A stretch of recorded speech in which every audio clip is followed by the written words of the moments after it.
নমস্কার, আপনাদের সবাইকে গার্গীর দিশা চ্যানেলে সকলকে জানাই সাদর আমন্ত্রণ।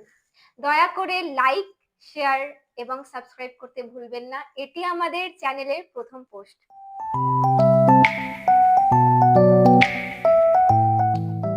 আমাদের প্রথম পোস্টের বিষয় হলো মুক্ত আকাশ দেওয়া। কাদের না? ছোট ছোট পাখিদের, যারা আমাদের শখ পূরণের জন্য দীর্ঘদিন খাঁচায় বন্ধ থাকে। গাছ লাগান, পাখি নিজেই আসবে, ডালে বসবে, আপনাকে সকাল সন্ধ্যা সুন্দর সুন্দর গান শোনাবে। চলুন ওদের মুক্ত আকাশ দিই।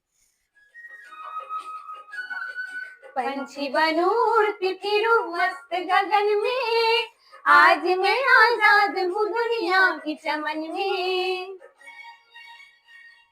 पंछी बनूं उड़ती फिरूं मस्त गगन में, आज मैं आजाद हूँ दुनिया की चमन में।